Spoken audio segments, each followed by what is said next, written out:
우리가 올해 들어서서 주님의 교회 계획 시리즈를 지금까지 13번을 했습니다. 이제 사랑침례교회가 이제 8년이 넘는 가운데 새로 들어오신 분들도 많고 교회가 무엇인가에 대해서 의문을 가지고 계신 그런 분들도 있고, 그래서 교회를 어떻게 세우고 또 어떠한 목적을 가지고 교회를 해야 되고, 특별히 이제 지난주부터는 교회 리더십 이제 이야기를 이제 하면서 교회가 유기체일 뿐만 아니라 조직체이기 때문에 반드시 리더십이 있어야 된다. 그 리더십 중에 지난주에는 목사의 자격, 목사의 의무 이런 것들에 대해서 이제 말씀을 드렸습니다. 그래서 오늘은 사실은 집사에 대해서 이제 이야기를 하려고 이제 생각을 하다가 생각을 좀 바꾸게 됐습니다. 이제 왜 그러냐 하면 우리 교회뿐만 아니라 앞으로 한국에 하나님을 사랑하는 그런 백성들이 성경적인 그런 교회를 이제 많이 해야 될 텐데, 그러기 위해서는 목사의 그 설교, 이 설교가 무엇인가에 대한 정의를 좀 다시 한번 내리는 것이 좋지 않겠는가, 이런 생각이 좀 들었습니다.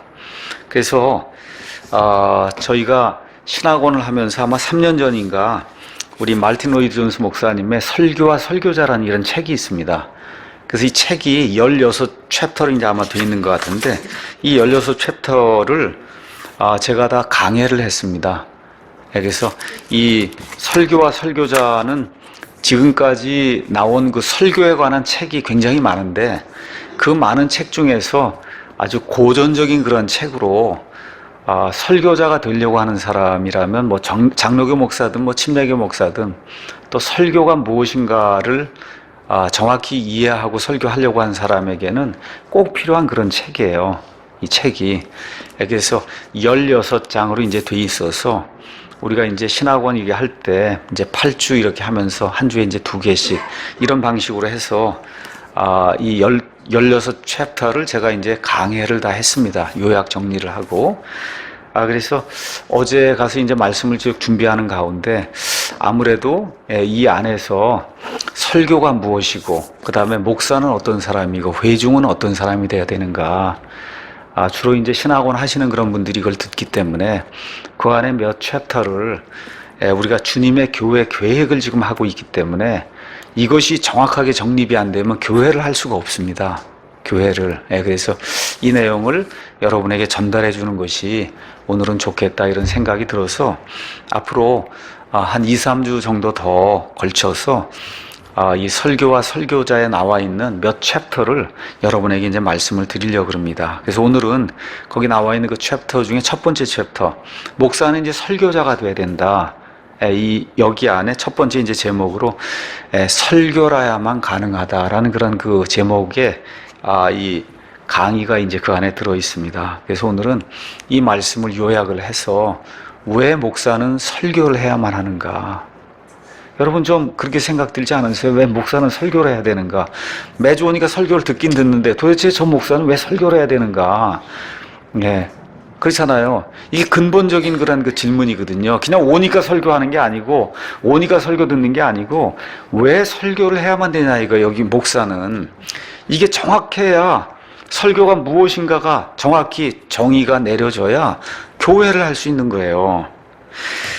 로마서 10장 17절 가서 보니까 믿음은 들음에 의해 오고, 그 다음에 들음은 하나님의 말씀에 의해 온다. 교회를 한다고 하는 것은 사람을 변화시키려고 하는 거예요. 사람을 변화시키려고. 그래서 지옥을 향해서 가고 있는 사람을 180도 돌이키는 그런 사역을 하는 게 그게 목회 사역이에요. 그게 교회가 해야 되는 거예요. 근데 사람의 변화는 절대 사람의 말로 일어나지 않습니다. 완력으로 안 됩니다. 매를 때려서 안 돼요. 사람의 변화는 오직 말씀을 듣고 그 말씀으로 말미암아 사람이 믿음을 가지게 될 때, 그때 성령님이 함께 하셔야 사람의 변화가 일어날 수 있어요. 그렇게 사람의 변화를 일으키는 그런 말씀을 전하는 사람이 있어야, 그래야만 사람이 변화가 될 수 있기 때문에, 그래서 목회자는 해야 될 가장 큰 일이 지난주에도 말씀드린 것처럼 설교를 해야 된다, 이렇게 제가 말씀을 드렸습니다. 지난주 말씀 기억하시는지 모르겠지만 교회의 흥망성쇠는 목사에 달렸다. 제가 그렇게 말씀드렸습니다. 근데 목사에 달렸다는 것을 조금 더 구체적으로 얘기하면 목사의 설교에 달렸어요. 목사의 설교. 저희가 이제 주님의 교회 계획 이 시리즈 하면서 사용하고 있는 교과서가 존 맥아더 목사님의 하나님의 교회 계획이란 그런 책이에요. 왜 그 책을 사용했냐? 지난 몇십 년 동안 존 맥아더 목사님이 목사로서 다른 거 신경 안 쓰고 오직 하나님의 말씀만 강해해서 설교하는 그거 하나를 통해서 미국의 그 수많은 사람들 변화시키고, 그리고 하나님이 원하시는, 물론 장로교회이기 때문에 우리와 이렇게 하는 것들이 다르긴 하지만 그럼에도 불구하고 정말 하나님의 말씀을 통해서 어떻게든 사람들을 살리려고 하는 그런 노력이 지금 불신자들이 가득한 그런 세상에 이루기 어려운 그런 일을 오직 말씀 강의 하나를 통해서 지금 이루어 나가고 있거든요. 지금까지도 그 일이 진행되고 있기 때문에, 산 역사가 있기 때문에, 그래서 목사의 그 말씀을 통해서 교회가 변화가 되고 교회가 살 수 있다는 그런 확신이 있기 때문에 우리가 그분의 교과서를 가지고 지금 주님의 교회 계획 시리즈를 하고 있습니다. 그런 차원에서 존 맥아더 목사님이 가장 존경하고 좋아하는 그런 분이 누구냐? 여기 마르틴 로이드 존스 목사님이에요. 미국의 이제 장로교인들 중에서 유명한 목사 2명을 들어라. 지금 이 시대에 그렇게 얘기하면 한 분이 존 맥아더, 다른 한 분이 존 파이퍼. 존을 많이 쓰는 것 같아요. 존, 요한입니다. 존 파이퍼, 그 다음에 존 맥아더. 이런 분들이 다 장로교 목사님들인데, 이분들, 또 요 근래에는 가장 유명한 분이 팀 켈러. 이런 분들이 다 여기 가서 보시면 이 뒤에 이 설교와 설교자 이 책을 통해서 내가 갚을 수 없는 빚을 졌다라고 이야기할 정도로 이 책이 그 사람들의 설교에 큰 영향을 미쳤어요. 그러니까 설교자가 된다고 하면 이 책을 정독을 하고 계속해서 인생에 어려울 때마다, 저 같으면 비행기 탈 때마다 가지고 가서 읽는 거예요. 한 번씩 읽어보는 거예요. 자꾸 목회자가 무엇인가를 알아보기 위해서. 마르틴 로이드 존스 목사님은 1899년에서 1981년까지 영국에서 이제 사신 분이시고, 26살에 영국 왕립의학협회에서 의학 박사 학위를 받은 의사입니다. 그래서 원래 출신은 칼빈주의 감리교 이런 배경을 가지고 있고, 회중교회를 이제 출석을 하시다가 1925년부터 2년 동안 목회자가 돼야 되는 것이 아닌가, 의사에서 목회자로 바꿔야 되겠다, 이거 회의하다가 1927년부터 11년 동안 남웨일즈 교회에서 이제 목사를 했습니다.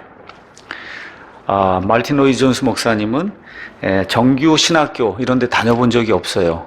신학교를 하지 않고도 가장 훌륭하게 목회를 한 사람 중에 한 명이 마르틴 로이드 존스 목사님이에요. 그렇다 그래서 신학교가 필요 없다 이 얘기는 전혀 아닙니다.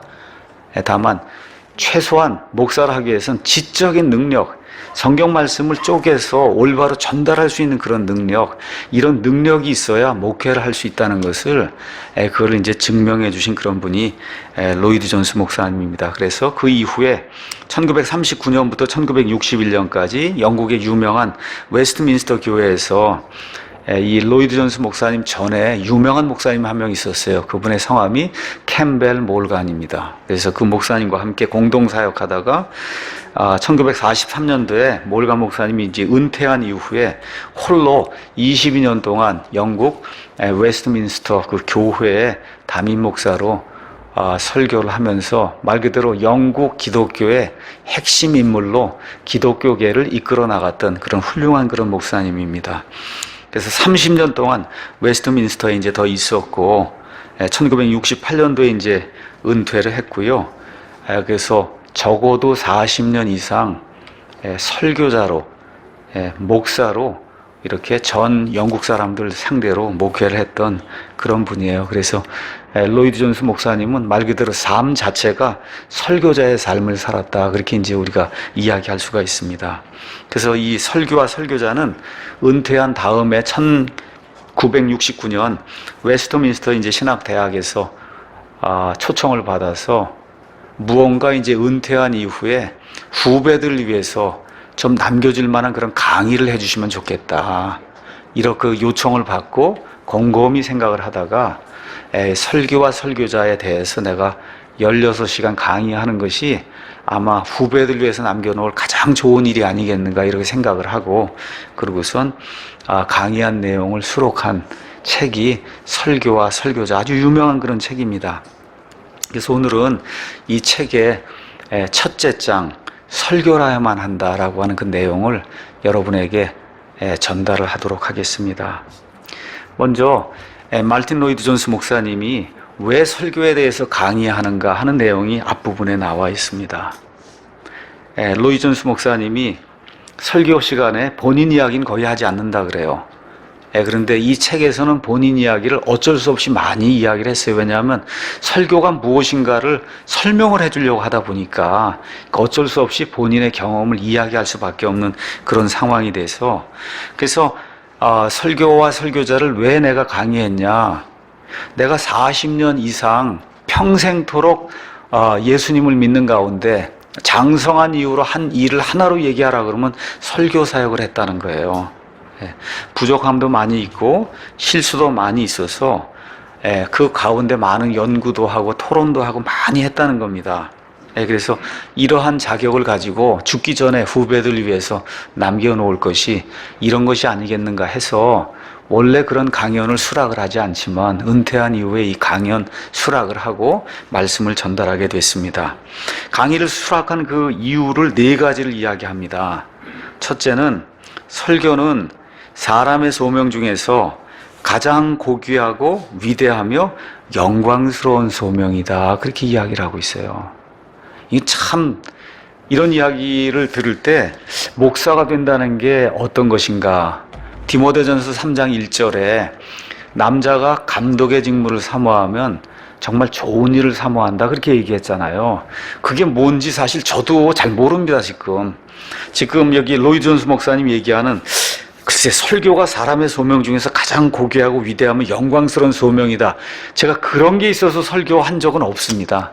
저 같은 경우는 어쩔 수 없어 지금 설교를 하고 있는 그런 상황이고, 근데 목사로서 지금까지 살아온 그런 삶을 정리하면서 마지막으로 그가 남긴 말이, 내게 있어 설교 사역은 그 무엇보다 가장 고귀하고 영광스러운 그런 사명이기 때문에 그래서 내가 설교에 대해서 이야기하려고 한다, 이렇게 이야기하고, 두 번째, 왜 강의를 수락했냐, 오늘날 기독교의 가장 절실한 요구는 진정한 설교라는 거예요. 교회가 이렇게 굉장히 많고 곳곳에 교회를 찾아볼 수 있지만 정말 성도들이 원하는 게 뭐냐, 교회 수 많은 게 아니라는 거예요. 진정한 설교를 듣고 싶어 한다는 겁니다. 그럼 진정한 설교는 진정한 설교자가 있어야 나오는 거 아니겠어요? 그렇죠? 그렇기 때문에 앞날의 그 후배들을 위해서 내가 지금 이 강의를 수락을 했다. 세 번째, 교회의 필요뿐만 아니라 온 세상에 믿지 않는 사람들, 그 사람들을 변화시키기 위해서 가장 필요한 게 뭐냐? 진정한 설교라는 거예요. 설교가 아니고는 사람이 변화가 될 수 없다는 겁니다. 이 일을 인식했기 때문에 설교를 수락했다, 이 강의를 수락했다. 마지막으로 설교는 원래 프리칭, 선포하는 거라는 겁니다. 선포는 뭐예요? 하나님 대신에 하나님의 말씀을 받아서 하나님이 이렇게 말씀하신다고 선포하는 거라는 거예요. 대통령도 그렇게 못해요. 왕도 무슨 얘기하면서 이거 하나님이 얘기한다, 그렇게 얘기하는 왕이 어디 있어요? 그런데 오직 목사만, 그렇죠? 우리를 만드신 하나님이 이렇게 원하신다고, 이걸 원하신다고, 그걸 선포할 수 있는 게 유일하게 목사뿐이 없다는 거예요. 그렇죠? 이렇기 때문에 내가 설교가 무엇인가를 강의하는 그 일을 수락할 수밖에 없었다. 이게 4가지 이유를 이야기하는 겁니다. 두 번째 토픽은 과연 설교가 필요한가, 여기에 대해서 이제 존스 목사님이 이야기합니다. 많은 교회에 가면 도대체 왜 오늘 설교를 하지? 설교를 내가 왜 들어야 돼? 설교가 왜 필요해? 아주 근본적인 질문을 하는 분들이 많이 있다는 거예요. 우린 지금 당연히 예배드리면 설교가 있어야지 이렇게 생각을 하는데 정말 설교가 왜 필요하냔 말이에요. 왜 필요하냐. 그렇죠? 이런 질문 자체가 벌써 교회가 타락하고 교회의 형태가 형편없이 연약한 상태에 있다는 것을 반증으로 보여주는 거라는 거죠. 많은 교회 왜가 설교 뭐 필요해? 이거 얘기하는 것 자체가 교회가 생명력을 거의 잃었다는 거예요. 잃었다. 이렇게 되면서 사람들이 설교와 강연에 대해서 오해를 하고 있는 그런 현실을 지금 반영을 하고 있다. 그러니까 요 근래에도 우리나라에도 목회자들이 보는 그런 잡지 이런 데 가서 보면 광고가 많이 납니다. 그 광고는 뭐냐? 다 설교 세미나 하겠다는 거예요. 그 설교 세미나 가서 보면 유명한 강사들 뭐 하면 다 뭐예요? 기법을 가르치는 거예요. 기법. 예화는 이렇게 들고 뭐 목소리는 어떻게 하고 이런 기법 아시겠죠? 이런 걸 해서 그런 기법을 가지고 이렇게 쓰니까 참 저 사람 말은 잘하는 것 같은데 안에 들어보면 아무것도 없는 거 이런 것들이 많다는 거예요. 이러한 현실이 있기 때문에 설교가 필요치 않다라고 느끼는 그런 사람들이 많이 생겨난다는 겁니다. 자, 그래서 설교가 정말 필요하냐? 이 문제에 대해서 올바로 답을 하기 위해서는 전제와 배경과 원리가 가장 중요하다. 이제 이렇게 이야기하고 있는 거예요. 그러면서 설교가 왜 필요하냐? 이런 질문이 나오는 그 배경 중에 하나가 뭐냐? 그 다음으로 또 들어가면 어떤 거에 나오냐? 설교는 둘째 치고 교회가 왜 필요하냐? 이렇게 나오는 사람도 있다는 거예요. 여러분, 설교가 왜 필요하냐라고 말하는데 그 뒷부분을 가서 보면 교회가 도대체 왜 필요하냐? 어떤 사람들은 교회라는 것 자체가 기독교의 방해물이다. 그러니까 예수님을 믿긴 하지만 교회가 필요치 않다는 거예요. 그 교회가 필요치 않으니 설교가 왜 필요하냐? 지금 그렇게 이야기하는 거예요. 왜 그런 일이 생기냐? 교회가 생명력을 완전히 잃었다는 겁니다. 우리나라만 해도 그래도 곳곳에 교회들이 많이 있고 지금도 복음을 선포하는 그런 데가 그래도 많이 있는 편이에요. 영국 같은 경우는 여러분이 아시는 것처럼 그 많은 교회들 지금 다 나이클럽이니 선술집으로 바뀌는 이런 상황이고 또 그 교회들의 많은 부분들이 지금 이슬람 이 성전으로 바뀌어가는 이런 추세가 지금 로이드 존스가 살고 있는 그런 시대 이후로 지금 영국이 이렇게 돼가는 이런 상황이거든요. 이렇게 하면서 교회를 이렇게 들어가 보면 이게 정말 교회인가 하고 이렇게 반신반의할 정도의 교회가 많다는 거예요. 이렇게 하다 보니 교회가 왜 필요한가라는 그런 의문을 갖게 되고 그 의문이 그 다음에 나오면 목사가 왜 필요하고 설교가 왜 필요한가 하는 그와 같은 근본적인 이러한 질문이 나올 수밖에 없다는 겁니다. 자, 그래서 로이드 존스 목사님이 사람들이 또 성도들이 설교에 대해서 반발하는 그런 이유 또 설교의 위치와 그 다음에 능력이 이렇게 쇠퇴한 그와 같은 이유를 크게 두 가지로 이제 우리에게 이제 설명을 합니다. 첫 번째는 이제 주로 영국의 상황입니다. 영국의 상황.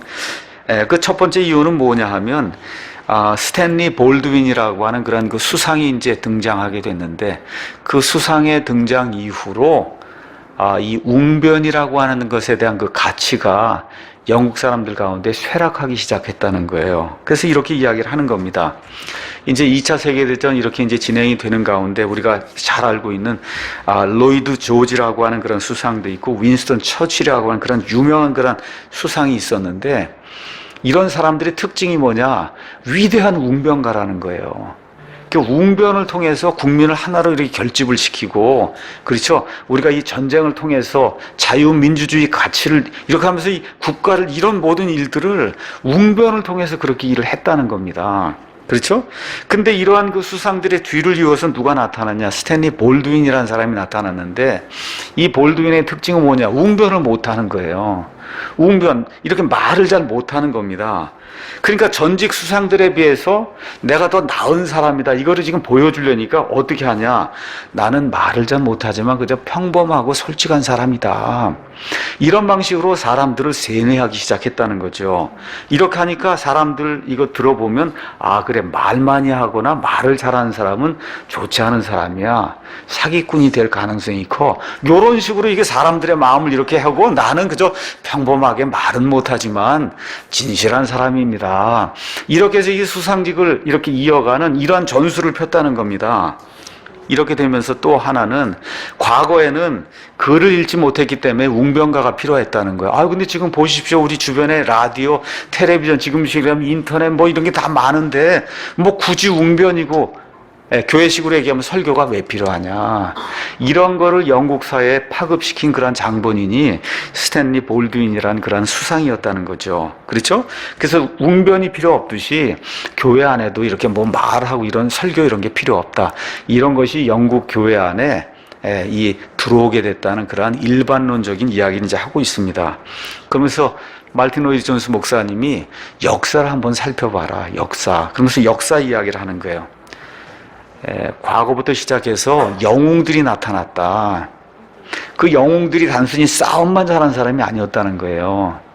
과거의 사람들을 움직인 영웅들은 다 말을 잘하는 사람이었다는 겁니다. 그러니까 그리스 시대, 로마 시대에 어떤 사람이 이렇게 사람을 이끄는 그런 리더가 되려면 해야 될 게 두 가지가 있어요.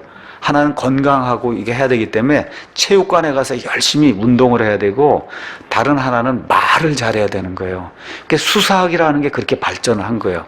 말을 잘해서 사람들을 모으고 사람들의 주의를 이렇게 집중시킬 수 있는 그런 사람이래야 그래야 나라를 이끌 수 있었다는 겁니다. 그렇죠? 그래서 이제 이 로이드 존스 목사님이 두세 사람 이야기를 듭니다. BC 450년경에 페리클레스라고 하는 고대 아테네 이제 정치가 이제 이야기를 합니다.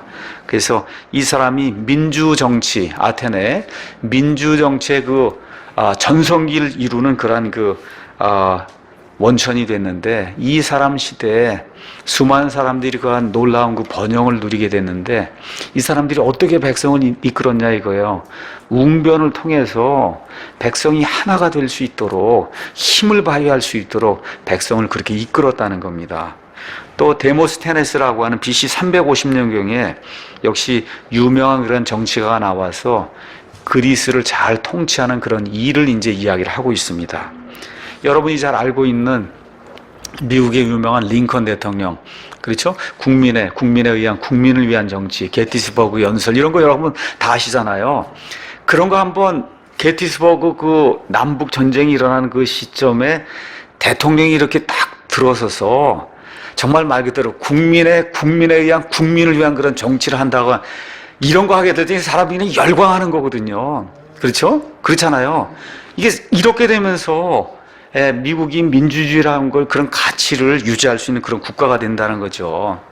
뭐 저는 별로 좋아하진 않지만 존 F 케네디 이런 사람, 젊은 사람이 나타나서, 혜성같이 나타나서 미국의 대통령으로 미국 사람들의 마음을 사로잡잖아요. 그 이후에 레이건 대통령이 나타나지, 영화배우 이렇게 해서 그냥 대화하고 하는 게 청산유수잖아요. 말을 이렇게 풀어나가는 게. 우리나라 같으면 이승만 대통령 그렇게 말씀을 잘하고, 그렇죠? 요 근래 미국 대통령 오바마 뭐 좋지는 않지만 어찌됐든 말은 청산유수거든요. 오바마처럼 말 잘하는 사람이 어디 있어요? 말을 그렇게 잘해서 사람을 모아낸단 말이죠. 그렇죠? 이렇기 때문에 말을 잘해야 리더로서의 그런 가치가 있다. 이 역사가 증명하는 거라는 거예요. 그래서 이런 일반적인 이유를 로이드 존스 목사님이 이야기하고, 두 번째 설교에 반발한 이유가 뭐냐, 두 번째 교회 내부의 이유를 이제 들기 시작하는 거예요. 여기에 중요한 그러한 그 이유가 이제 나오기 시작합니다. 그래서 뭐냐 하면, 왜 설교에 반발하냐, 이게 하나님의 말씀이라는 확신이 없기 때문에 그렇다는 거예요. 놀라운 이야기를 하세요. 이분이 뭐라고 이야기를 하느냐, 이렇게 이야기해요. 설교의 위대함은 설교 주제가 위대하기 때문에 위대하게 된다는 거예요. 목사가 이 자리에서 서서 쓸데없는 이야기, 곧 지나가면 아무것도 아닌 이야기를 가지고 위대한 설교를 어떻게 할 수 있냐는 거예요. 여러분 맞습니까?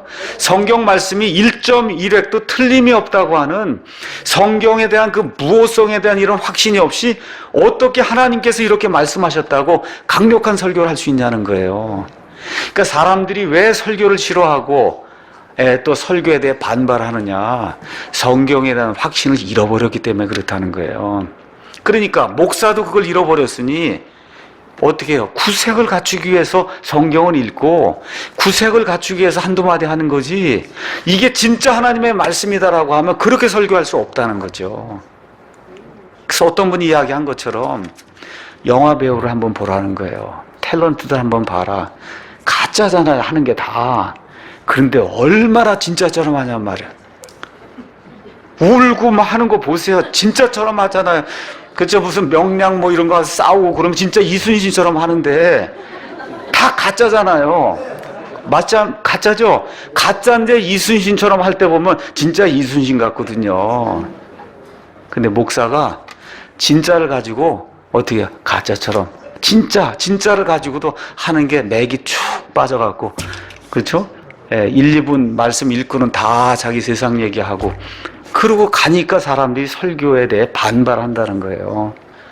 다시 말씀드려, 설교의 위대함은 설교 주제가 위대하기 때문에 위대하다는 거예요. 다시 말씀드려, 하나님이 위대하시기 때문에 위대한 설교가 나와야 된다는 겁니다. 하나님의 말씀 속에 들어있는 이 설교의 주제가 위대하기 때문에 위대한 설교자가 나오면 위대한 설교가 나올 수밖에 없다. 이것이 약화가 되면 그러면 설교에 대한 이와 같은 반대가 나올 수밖에 없다. 그렇게 이야기하는 거예요. 다시 말씀드려, 인본주의자들에 의해서 이 강단에 쓴 사람조차도 성경이 하나님의 말씀이라고 하는 그런 확신이 없는 가운데 이 자리에 서기 때문에 성경의 권위가 추락을 하니까 당연히 설교의 권위가 추락한다는 거예요. 추락을 한다.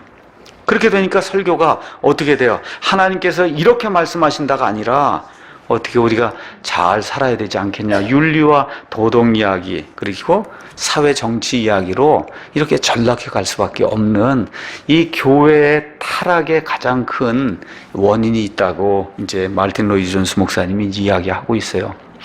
그 다음에 왜 성도들까지도 설교를 싫어하냐. 위대한 강단꾼들이 등장을 한다는 거예요. 설교자가 아니라 강단꾼, 이렇게 얘기했어요. 강단꾼은 뭐냐? 한 사람 예를 들었는데 헨리 워드 비처라고 한 그런 사람이 이제 이야기를 들었어요. 지금식으로 이야기하면 베니인 같은 자, 하얗게 옷 입고는 빼꾸도 이렇게 신고, 그리고 뭐 조명을 받으면서 이렇게 나타나서 말 그대로 쇼를 하는 거예요. 이런 사람들이 나타나서 설교가 이렇다 저렇다 하고 하나님 이렇다 저렇다 하니까 사람들이 정내미가 쭉 떨어진다는 거예요. 저게 설교인가? 그렇죠? 이렇게 되니까 설교에 대해서 반발한다는 거예요. 쇼맨십하고 그 안에서 원맨쇼하고 코미디하고, 그렇죠? 각종 호황찬란한 형식.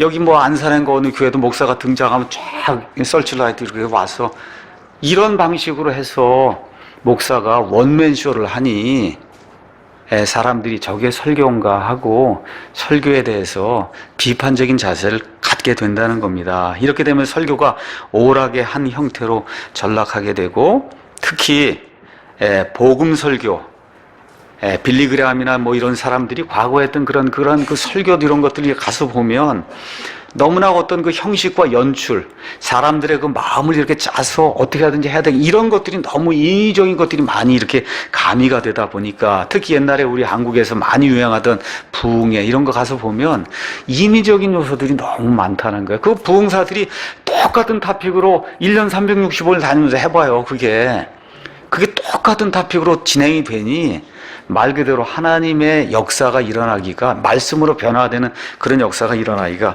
어렵다는 겁니다. 그래서 두 번째 이유가 이런 건 설교자가 아니라 강단꾼이다. 이런 강단꾼들이 많이 등장하기 때문에 설교에 대해서 나쁜 그런 생각을 갖는 사람들이 많이 생긴다.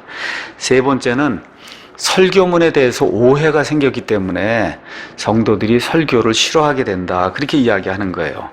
제가 이제 설교를 하려면 저는 설교자고 이렇게 설교를 할 수 있는 설교문이 있어야 된단 말이에요. 설교문. 그래서 이건 설교문이에요. 설교문. 제가 적어 갖고 오는 설교문이 있고, 저는 설교를 하는 설교자란 말이에요. 그렇죠? 그런데 어떤 일이 생기기 시작했냐. 설교문이 수필의 형태를 띠게 된 거예요. 그래서 설교집이 많이 나오는데 그 설교집을 읽어보면 그 안에 그냥 미사려고가 들어있어요. 그냥 멋있게 기는 설교가 이렇게 나온다는 겁니다. 문학적 수사 기법을 사용해서. 이렇게 하다 보니까 진리가 선포가 되는 게 아니라 화려한 거, 매끄러운 거, 비유, 인용, 이런 것들이 그 안에 이제 판을 치는 이와 같은 설교집들이 많이 등장을 한다는 거죠. 이렇게 하다 보니까 설교 대신 설교가 아니라 강연 강연 넘어서서 그 다음에 강의 이렇게 하다 보니까 사람들에게 이런 인식이 바뀌고 설교는 무슨 조용한 이야기가 되지 않냐. 그러니까 시리즈가 기도에 대한 조용한 이야기, 설교가 아니고 기도에 대한 조용한 이야기, 그렇죠? 능력에 대한 조용한 이야기, 이런 방식으로 미사려구를 사용해서 설교집을 이렇게 만들어내는 이런 일들이 생기게 되다 보니까 사람들이 그러한 미사려구 이런 걸 사용하는 설교집이 곧 설교구나 이렇게 생각하는, 착각하는 그런 일들이 이제 생기게 됐다는 겁니다.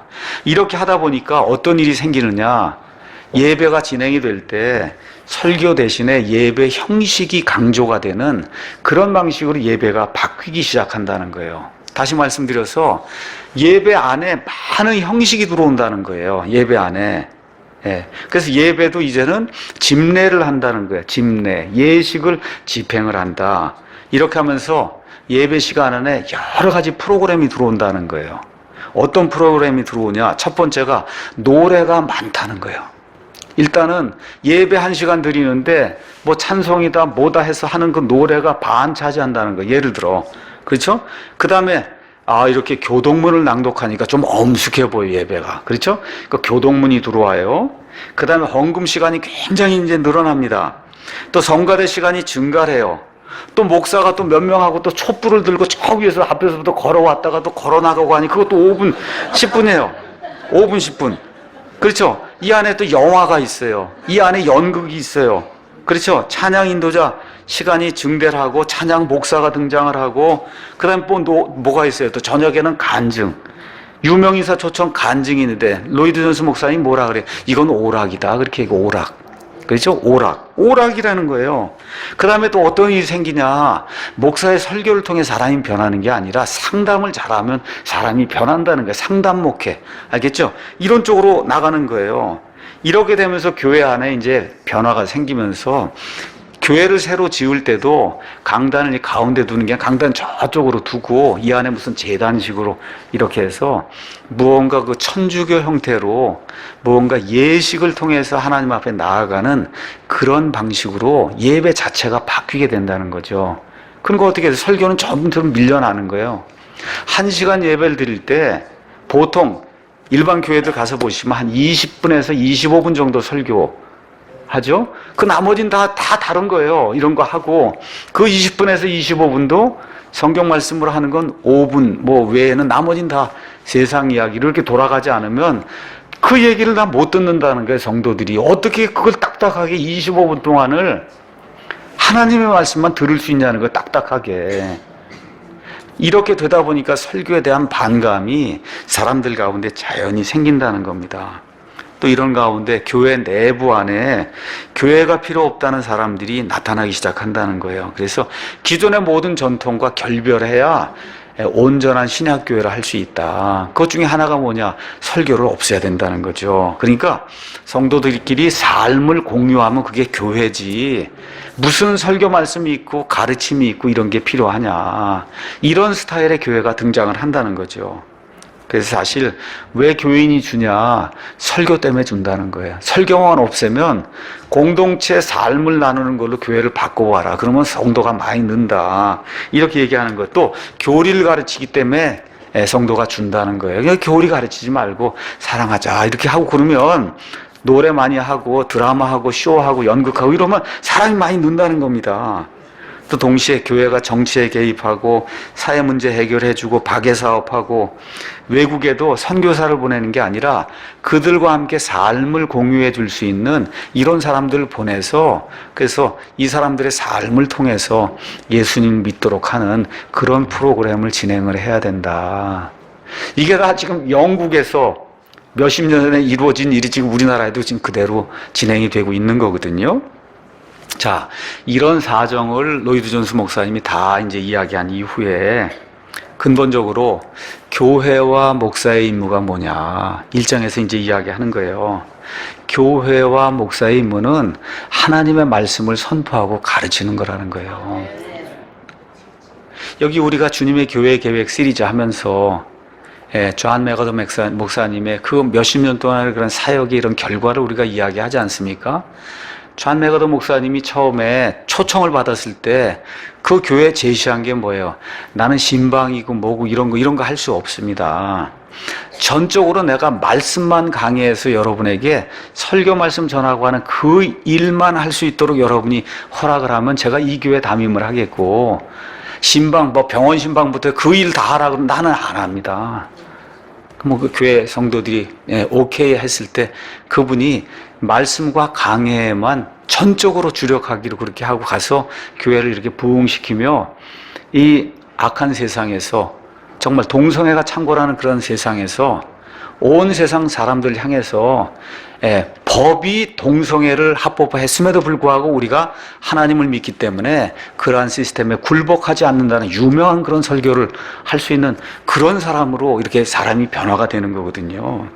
그래서 이 교회와 목회자의 임무는 하나님의 말씀 선포에 있다. 그러면서 이제 구체적으로 예를 듭니다. 예수님의 사역을 우리가 한번 살펴보자.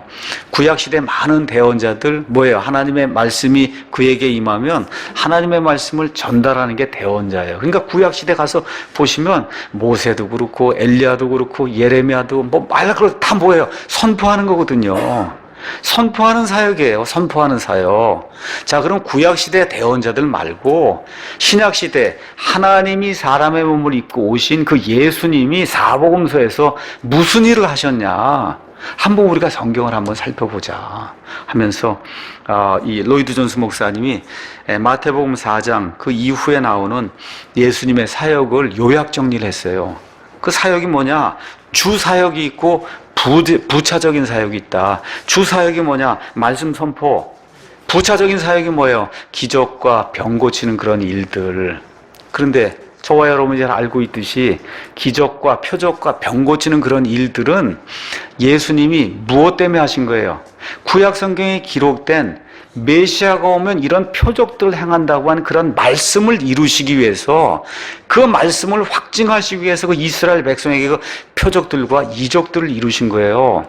그게 주요 목적이 아니고, 마태복음 4장 가서 보니까 어떻게 돼 있어요? 4장 17절에 이 마귀로부터 유혹을 받은 이후에 예수님께서 공식적으로 이제 사역을 시작하시면서 회개하라, 하나님의 왕국, 하늘의 왕국이 가까이 왔느니라 하면서 선포하시는 그런 사역이 시작됐다고 성경이 우리에게 이야기를 하고 있는 겁니다. 그래서 우리 예수님께서 나는 세상의 빛이다. 세상의 빛. 예수님이 하나님의 왕국과 그분의 의를 저와 여러분이 추구하라고 이야기하면서 나머지는 다 하나님이 더해 주신다. 이런 말씀들 쭉 하는 가운데 마태복음, 마가복음, 누가복음, 요한복음 이 말씀을 가서 한번 전체를 한번 살펴보라는 거예요. 그 말씀의 핵심이 뭐냐? 복음서의 핵심이 예수님이 말씀을 선포하고 가르친 게 복음서의 핵심이라는 거예요. 이게 빠졌으면 예수님의 사역이 전혀 효력이 없었을 것이다. 이제 그렇게 이야기하는 겁니다. 그래서 마태복음 10장 6절에서 8절에도 12사도를 선택하는 그런 내용이 나오는데, 거기도 가서 보니까 권능을 주시며 뭐라 그래? 가서 하나님의 왕국이 가까이 왔다. 하늘의 왕국이 가까이 왔다. 회개하고 돌이키라고 하는 선포의 말씀을 전달하라고 12사도에게 위임을 주신 그런 내용을 이야기하고 있습니다. 그래서 마태복음 4장, 누가복음 4장 가서 보시면 예수님이 마귀에게 시험받는 그와 같은 대목이 나옵니다. 거기 가서 보니까 마귀가 담대하게 예수님에게 무엇을 제시하냐? 내가 내게 굴복하고 절하면 이 세상의 모든 왕국과 그 안에 있는 모든 영광을 다 내게 주겠다. 예수님이 관심이 없다는 거예요. 나 그거 하러 온 거 아니다. 그렇죠? 그거 하러 온 거 아니라는 거예요. 요한복음 6장 가서 보시면 예수님이 오병이어 기적을 일으키는 그런 내용이 나와요. 이 오병이어 기적을 일으켜서 5,000명을 먹이는 그런 일이 생기니까 사람들이 한 번도 보지 못했잖아. 저 사람을 왕으로 삼으면 먹는 문제는 다 해결되겠구나. 거기 가서 보니까 어떻게 돼 있어요? 왕을 삼으려고 예수님을 쫓아오는 내용이 그 안에 기록이 돼 있어요. 예수님이 그 당시 왕 하려고 하면 왕을 할 수 있는 처지에 지금 놓였단 말이에요. 예수님이 받아들이세요? 거부하세요? 아니다, 나는 왕 하려고, 이 땅에 왕 하려고 온 사람이 아니라는 거예요. 그렇죠? 누가복음 12장 14절 말씀을 열심히 전했더니 어떤 사람이 쑥 나타나서 내 형하고 나하고 재산을 나눠야 되는데 이거 어떻게 나눠야 될지 우리 사이에 분쟁이 있으니 재산 좀 나눠주십시오. 예수님, 나 그런 거 하러 온 사람이 아니다. 그렇죠? 그런 거 하러 온 사람이 아니라는 거예요. 예수님 뭘 말씀하세요? 나는 세상의 빛으로 내가 곧 길이요 진리요 생명이니 나를 통하지 아니하고는 너희가 찾는 그 하나님, 그 하나님께로 올 수가 없다.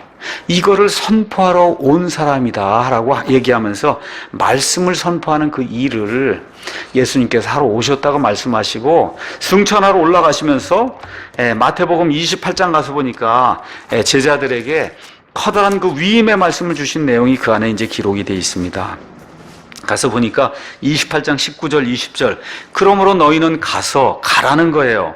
모든 민족들을 가르치려면 말을 해야죠, 여러분. 그렇죠? 가르치고 아버지와 아들과 성령의 이름으로 그들에게 침례를 주며 무엇이든지 내가 너에게 명령한 모든 것 다 뭘로 명령했어요? 말씀으로 명령하고 선포로 명령하고 가르침으로 명령한 모든 것을 그들에게 가르쳐서 지키게 해라. 이것이 제자들이 해야 될 일이다. 그러니까 제자들도 뭐 해야 돼요? 말씀을 선포해야 된다는 거예요. 말씀을 가르쳐야 된다는 겁니다. 이게 복음서의 핵심이고 예수님이 이 땅에 와서 하신 그 일의 핵심이다. 그렇게 이제 이야기해주고 있는 거예요. 그래서 다시 말씀드려, 예수님의 주된 사역이 말씀 선포와 가르침이에요. 이것을 통해서만 사람들이 변할 수 있기 때문에 예수님이 그 일을 하셨다는 겁니다. 그래서 설교가 가장 중요한 교회의 임무고 목사의 임무라고 이야기하고 있는 거예요. 그 다음에 이 로이드 존스 목사님이 부활 이후에 예수님 승천 이후에 사도들이 어떻게 했느냐, 사도행전 한번 가서 보라는 거예요. 사도행전 1장 가서 보니까 성령님께서 너희에게 임하신 후에 너희가 권능을 받고 온 세상 끝까지 다니면서 나를 위한 증인이 되라고 얘기했다는 거예요. 증인이 뭐 하는 게 증인입니까? 내가 본 거를 이렇게 내가 봤다고 말하는 사람이 증인이에요. 그러니까 입을 열어야 된다는 거예요. 입을 열어야 된다. 사도행전 2장에 오순절 성령 강림되는 그 날 가서 보니까 여태까지 별로 입을 열지 않았던 베드로가 그때부터 입을 열어서 성경에서 가장 멋있는 설교를 하잖아요. 그 설교를 들었을 때 그 말씀이 파고드니까 어떻게 됐어요? 사람들의 마음이 쿡쿡쿡쿡 찔리기 시작해서 형제들아, 그러면 우리가 어찌할꼬? 그렇죠? 설교가 맨 끝에 가면 그게 나타나요. 그러면 우리가 어찌해야 되겠냐? 이게 나타나는 설교를 하게 될 때 3,000명이 구원받는 놀라운 일이 생겼다고 성경이 이야기하는 겁니다. 그렇죠? 3장에 또 가서 보니까 베드로와 요한이 성전에서 설교하는 내용이 있어요. 예수님 지금 성전에 이제 하늘에 올라가 계시는데 너희가 직접 이 시간에 예수님이 그리스도이심을 여러분이 다 같이 믿고 여러분이 그 믿음의 고백을 하게 될 때 하나님께서 그분을 하늘에서 다시 내려보내신다. 또 설교하는 그런 내용이 그 안에 기록이 되어 있습니다. 사도행전 4장에 가서 보니까 하늘 아래 온 인간에게 우리를 구원받을 만한 그와 같은 이름, 그 이름을 주신 적이 없다. 오직 예수님을 통해서만 구원이 이루어진다고 하는 놀라운 설교라는 그런 내용이 그 안에 기록이 되어 있어요. 반대하는 사람들이 제발 설교하지 말라, 그렇게 얘기하지 않습니까? 주 예수님의 이름으로 선포하거나 가르치지 말라고 반대자들이 이야기할 때 이 사람들이 뭐라고 얘기해요? 사도행전 4장 20절 우리는 우리가 보고 들은 것을 말하지 않을 수 없다는 거예요. 이게 설교자가 해야 될 그런 일이다 해서 사도행전 4장 31절 가서 보니까 담대히 하나님의 말씀을 선포했다고 성경이 우리에게 이야기하고 있는 겁니다. 그러면서 사도행전 6장에 가서 보니까 목사와 교회에게 부여하신 하나님의 영원한 우선순위가 그 안에 이제 기록이 되어 있다는 거예요. 가서 보니까 어떤 일이 생겼습니까? 교회 안에 밥 먹는 일, 구제하는 일, 이게 히브리파 사람들이냐 아니면 그리스파 사람들이냐 유대인들 사이에 갈등이 생겨서 밥 먹는 문제가 이제 생기게 된 겁니다. 그렇게 됐을 때 교회가 어떠한 결정을 내리냐? 베드로와 사도들이 얘기하죠. 우리가 하나님의 말씀을 버려두고 상을 섬기는 거, 그렇죠? 이 사람들 배급해주고 저거 배급해주고 하는 그런 일은 우리가 하는 게 합당치 않다. 우리는 오직 기도와 말씀에만 전념하겠다. 이거를 로이드 존스 목사님이 멋있는 말로 이렇게 표현했어요. 이 일을 통해서 교회와 목사의 영원한 우선순위가 정해졌다는 거예요. 영원한 우선순위 뭐예요? 기도와 말씀 선포. 그렇죠? 예, 기도는 특별히 개인적인 거기 때문에 뭐 기도로 여러분에게 뭐 할 수 없는 거잖아요. 그래서 결국은 교회가 모이게 되고 사람들이 모이게 되면 하나님의 말씀을 선포하는 그 일이 당연히 생기게 됐다는 거예요. 당연히 생기게 됐다. 사도행전 8장에 가서 보시면 스데반 사건 이후에 예루살렘에서 흩어진 사람들이 곳곳으로 나가서 예수 그리스도를 선포했다고 기록이 되어 있어요. 빌립이 사마리아에서 선포했습니다. 그렇죠? 그 이후에 에티오피아 내시에게 가자로 내려가는 그와 같은 사막에서 하나님의 말씀을 선포했습니다. 그래서 사도행전은 전체가 처음부터 끝까지 하나님의 말씀이 선포가 될 때 하나님께서 그들과 함께 하시며 교회가 부흥 발전하는 그런 일을 사도행전 전체가 기록을 하고 있다는 거예요. 그래서 디모데전서 3장 15절 가서 보니까 교회는, 하나님의 교회는 진리의 기둥과 터라고 그렇게 이야기하고 있어요. 진리의 기둥과 터다. 이 진리를 선포하고 이 진리를 확고하게 세워줄 수 있는 데가 교회라는 거예요. 다시 말씀드려, 교회는 사회복지센터가 아니고 놀이터가 아니라는 겁니다. 너무나 많은 교회들이, 지금 독일이라든지 이런 데 교회가 다 뭐예요? 주민센터 하고 있어요, 지금. 이게 교회가 다 텅텅 비어 있어요. 주민센터예요, 주민센터. 교회가 안 된다는 거지. 어떻게 돼요?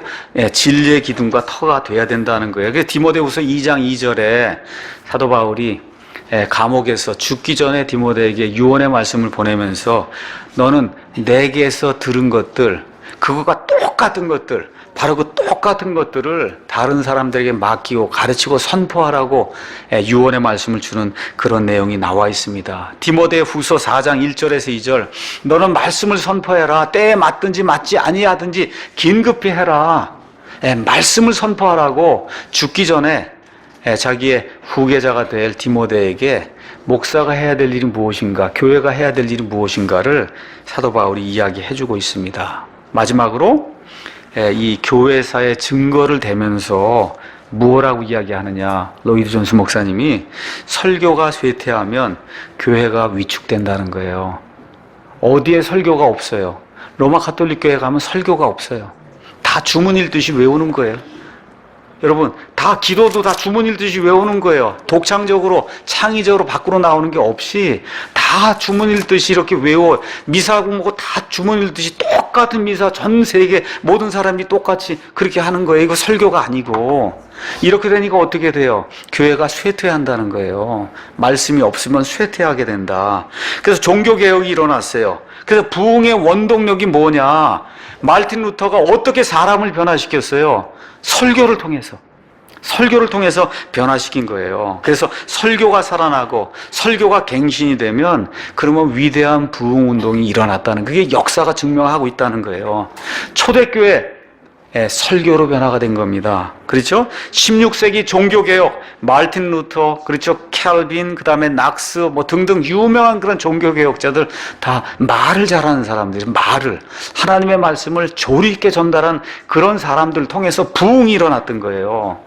그 이후에 17세기에 유명한 그런 사람들, 여러분 알고 있는 에드워즈라고 하는 조나단 에드워즈, 그 다음에 윗필드라고 미국에서 유명한 그런 그 부흥사 하던 그런 훌륭한 목사님, 또 영국에 누가 있어요? 웨슬리. 그렇죠? 이런 분들이 뭐 했어요? 돌아다니면서 계속 설교했단 말이죠. 그 설교를 통해서 17세기 영국이 무너져 가고 있을 때 그 영국을 세워준 사람이 누구예요? 요한 웨슬리예요. 뭐 다른 거 없어요. 요한 웨슬리가 살게 될 때 그때 부패해서 썩어져 가던 그 영국이 살아나는 그런 놀라운 일이 생겼다. 18세기는 말 그대로 설교의 시대다.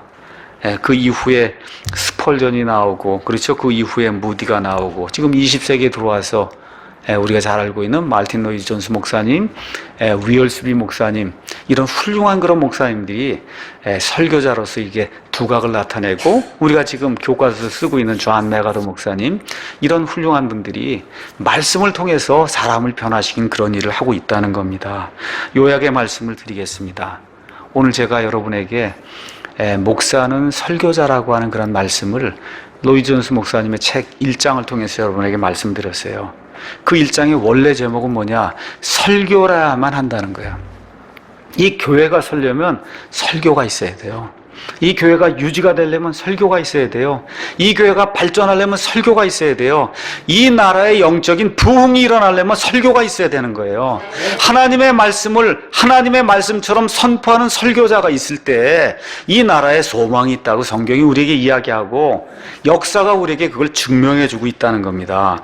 그래서 교회와 목사의 주된 임무는 설교예요. 설교. 그래서 고린도전서 9장 16에서 17절에 사도 바울이 내가 말씀을 선포하지 않으면 내게 화가 있다 라고 고백을 했는데, 이러한 고백을 통해서 우리 사랑 침례교회뿐만 아니라 정말 하나님의 말씀대로 좀 교회를 해봐야 되겠다 이렇게 작정하는 그런 여러 교회들의, 이렇게 교회들의 발전은 뭐가 있어야 돼요?